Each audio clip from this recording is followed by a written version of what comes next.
नमस्कार दोस्तों। आज की हमारी कहानी है चार आने का हिसाब। बहुत समय पहले की बात है। चंदनपुर का राजा बड़ा प्रतापी था। दूर दूर तक उसकी समृद्धि की चर्चाएं होती थी। उसके महल में हर एक सुख सुविधा की वस्तु उपलब्ध थी, पर फिर भी अंदर से उसका मन अशांत रहता था। उसने कई ज्योतिषियों और पंडितों से इसका कारण जानना चाहा। बहुत से विद्वानों से मिला। किसी ने कोई अंगूठी पहनाई तो किसी ने यज्ञ कराए, पर फिर भी राजा का दुख दूर नहीं हुआ। उसे शांति नहीं मिली। एक दिन भेष बदलकर राजा अपने राज्य की सैर पर निकला।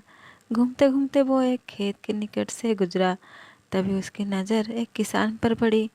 किसान ने फटे पुराने वस्त्र धारण कर रखे थे और वो पेड़ की छांव में बैठकर भोजन कर रहा था।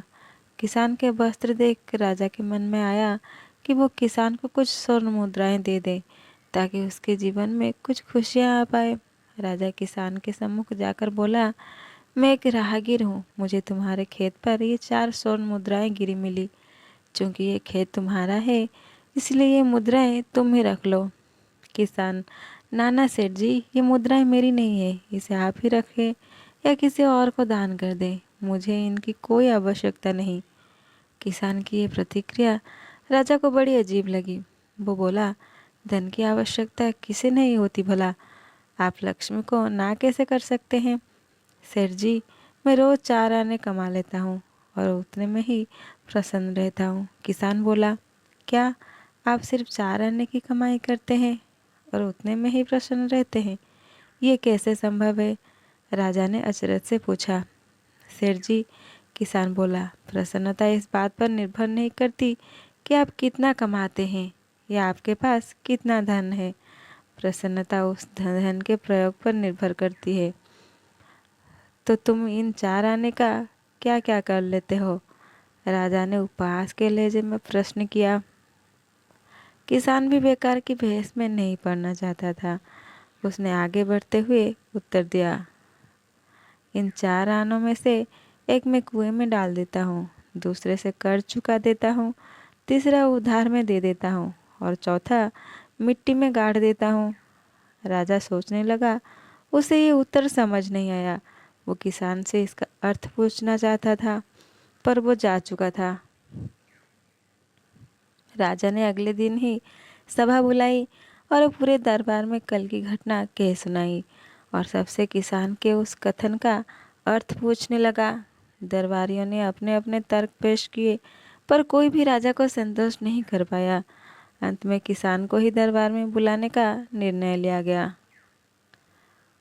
बहुत खोजबीन के बाद किसान मिला और उसे कल की सभा में प्रस्तुत होने का निर्देश दिया गया।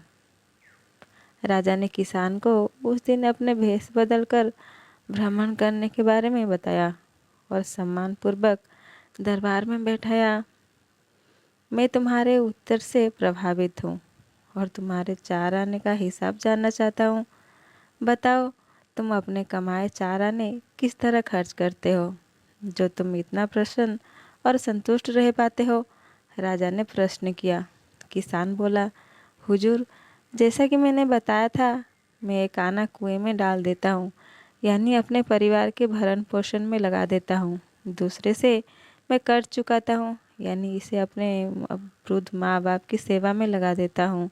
तीसरा मैं उधार दे देता हूँ, यानी अपने बच्चों की शिक्षा दीक्षा में लगा देता हूँ। और चौथा मैं मिट्टी में गाड़ देता हूँ, यानी मैं एक पैसे की बचत कर लेता हूँ, ताकि समय आने पर मुझे किसी से मांगना ना पड़े और मैं इसे धार्मिक, सामाजिक या अन्य आवश्यक कार्य में लगा सकूं।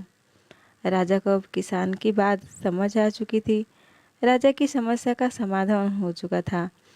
वो जान चुका था कि यदि उसे प्रसन्न एवं संतुष्ट रहना है, तो उसे भी अपने अर्जित किए धन का सही सही उपयोग करना होगा। कहानी अच्छी लगे लाइक, शेयर और सब्सक्राइब कर दीजिएगा। नमस्कार। जय जगन्नाथ।